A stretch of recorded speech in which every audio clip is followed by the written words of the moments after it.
Right now, as you sit there watching this, your entire digital identity, your home address, your private messages, your credit score, and even your mother's maiden name is likely sitting on a server in a dark corner of the internet, waiting to be sold to the highest bidder.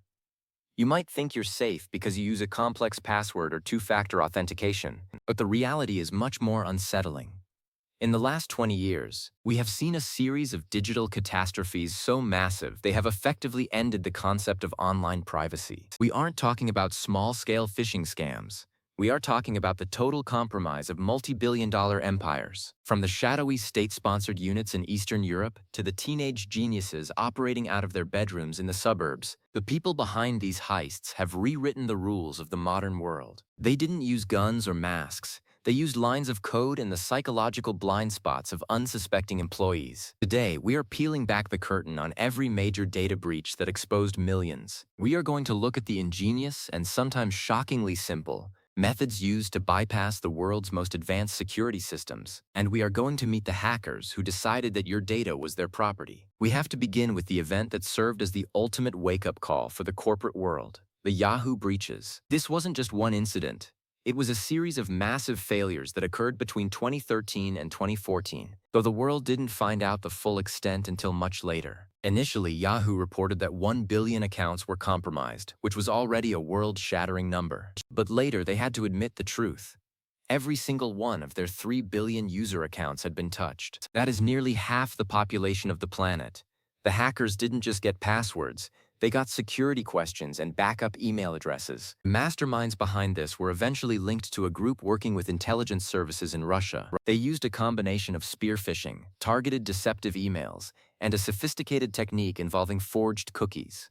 By stealing a specific piece of data from Yahoo's internal systems, the hackers could trick the servers into thinking they were already logged in as any user they wanted, without ever needing a password. It was a masterclass in exploiting the very fundamental ways web browsers communicate with servers. This breach was so large it actually knocked $350 million off Yahoo's sale price to Verizon. It proved that in the digital age, a lapse in security isn't just an IT problem. It's a multi-hundred-million-dollar liability. Then there is the breach that felt deeply personal for millions of people, the Ashley Madison hack of 2015. This wasn't about stealing money. It was about the weaponization of secrets. Ashley Madison was a site designed for people looking to have extramarital affairs, and their slogan was, "Life is short, have an affair." A group calling itself the Impact Team bypassed the site's security and made a demand: shut down the site, or they would release the data of over 32 million users. When the company refused, the hackers followed through. They dumped names, addresses, and even credit card transactions onto the dark web. What made this hack so devastating was the psychological fallout. People whose lives were built on a foundation of secrecy suddenly found their private activities searchable by anyone with an internet connection. The hackers claimed they did it because the site was a scam, alleging that thousands of female profiles were actually bots created by the company. Whether it was an act of hacktivism or pure malice, it showed that data isn't just numbers. It's the fabric of our social lives. When that fabric is torn, the damage to families and reputations can be permanent. If we want to talk about sheer technical audacity, we have to look at the Equifax breach of 2017. This is the one that probably affected you personally if you live in the United States. Equifax is one of the big three credit reporting agencies, meaning they hold the most sensitive financial data imaginable on nearly every adult. The hackers exploited a known vulnerability in a piece of web software called Apache Struts. The crazy part?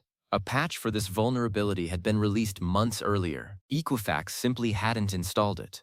For weeks, the hackers sat inside the system, moving laterally from one database to another, eventually making off with the social security numbers, birth dates, and addresses of over 147 million people. This wasn't a smash and grab. It was a slow, surgical extraction. The United States government eventually indicted 4 members of the Chinese military for the attack. This breach was a watershed moment because Equifax wasn't a company consumers chose to interact with. We are forced to be in their databases by the nature of the financial system. It raised a terrifying question. If we can't opt out of these companies, and they can't protect our most vital secrets, are we all just sitting ducks? Moving into the world of retail, the Target hack of 2013 remains a classic study in supply chain vulnerabilities. Hackers didn't break into Target directly. Instead, they stole the login credentials of a small heating and air conditioning company that did contract work for Target. Once they had those low-level credentials, they used them to get inside Target's internal network. From there, they uploaded specialized software to the point-of-sale systems, the card swipers at the checkout counters. Every time a customer swiped their card, the software scraped the data from the magnetic strip before it could be encrypted. Over 40 million credit and debit card numbers were stolen, along with the personal information of 70 million customers. The hackers, based in Eastern Europe, sold these numbers on underground forums for a few dollars each. It was a reminder that a giant empire is only as strong as its weakest contractor. You can have the best firewall in the world, but if the guy coming to fix the fridge has a compromised laptop, your entire system is at risk. Then there is the Marriott Starwood breach, which was discovered in 2018 but had actually been going on since 2014. For 4 years, hackers had unfettered access to the guest reservation database of the Starwood hotel chain. They stole the passport numbers, travel patterns, and personal details of roughly 500 million guests. Think about that for a second.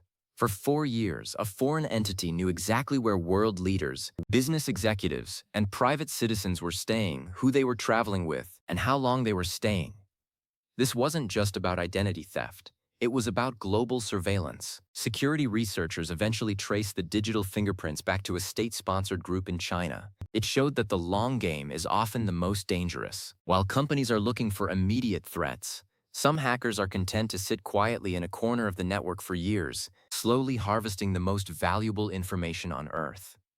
If we look at the tech giants, the Facebook breach of 2019 stands out for its sheer scale and the simplicity of the data taken. A dataset containing the phone numbers, names, and locations of over 530 million users was found on a hacker forum. This wasn't a traditional hack where someone broke into a vault. Instead, the attackers used a vulnerability in Facebook's contact importer tool. They essentially used a bot to guess millions of phone numbers and see which ones were linked to Facebook accounts. It's called scraping. While Facebook argued that the data was old, the reality is that people don't change their phone numbers very often. This data allowed scammers and SIM swappers to target individuals with pinpoint accuracy. It highlighted a new reality. Sometimes, the features designed to help us connect are the exact same tools used to expose us. We also have to talk about the Sony Pictures hack of 2014. This was one of the most theatrical and destructive breaches in history. A group calling itself the Guardians of Peace broke into Sony's servers and didn't just steal data, they destroyed the company's internal infrastructure. They released unreleased movies, private emails between executives that were incredibly embarrassing, and the social security numbers of thousands of employees.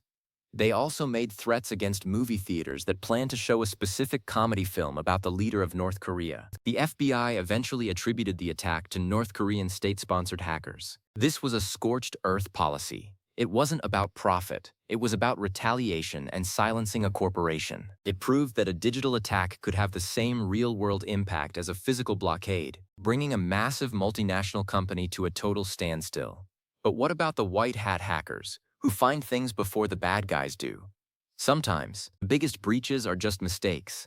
In 2019, a security researcher found an unprotected database belonging to First American Financial, one of the largest title insurance companies. It contained 885 million sensitive documents, including bank account numbers, tax records, and wire transfer receipts. No one had hacked it. The company had simply left it open on the internet without a password. This happens more often than you think. Companies moving their data to the cloud often forget to turn on the basic security settings, leaving the digital door wide open for anyone who knows where to look. It's the equivalent of a bank leaving its vault on the sidewalk and hoping nobody notices. Now let's look at the hackers themselves.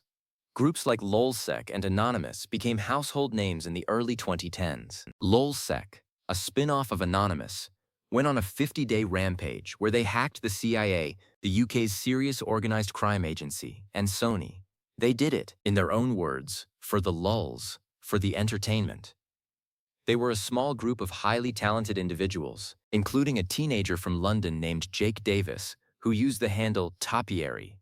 They used relatively simple techniques like SQL injection, where you send a malicious command to a website's search bar to trick the database into giving up its contents. Their downfall came when their leader, a man known as Cebu, was caught by the FBI and turned into an informant. This era of hacktivism showed that even a small group of people with enough talent and a laptop could challenge the most powerful institutions on the planet. Another legendary figure in the world of data breaches is Alberto Gonzalez. In the mid-thousands, Gonzalez led a massive identity theft ring that stole over 170 million credit card and ATM numbers. He was behind the breaches at TJ Maxx, Marshalls, and 7-Eleven. He used a technique called war driving, where he would sit in his car with a high-powered antenna and look for vulnerable Wi-Fi networks at retail stores. Once he found a gap, he would sniff the data moving through the air and capture card numbers as they were sent to the bank. At one point, he was actually working as an informant for the Secret Service, while simultaneously running his massive criminal empire. When he was finally caught,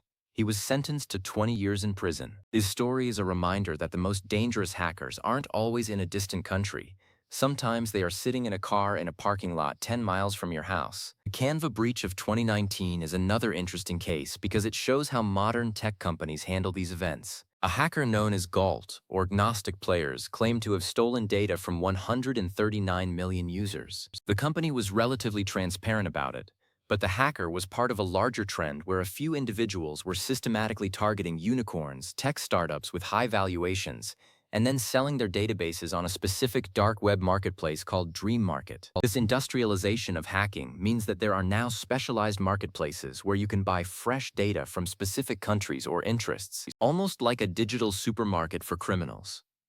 We also have to mention the Adobe breach of 2013. Initially, Adobe said 3 million accounts were affected, but they soon had to revise that number to 38 million. The hackers stole encrypted credit card information and, more importantly, the source code for many of Adobe's flagship products like Photoshop. Why does source code matter?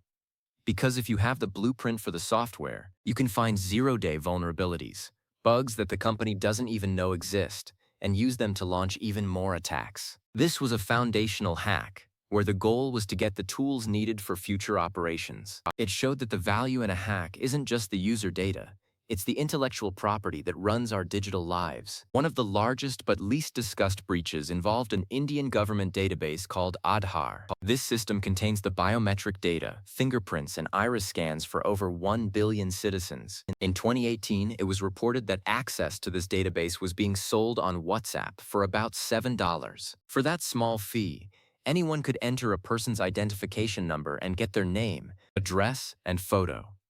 While the government denied a full breach occurred, the incident highlighted the terrifying risk of biometric data.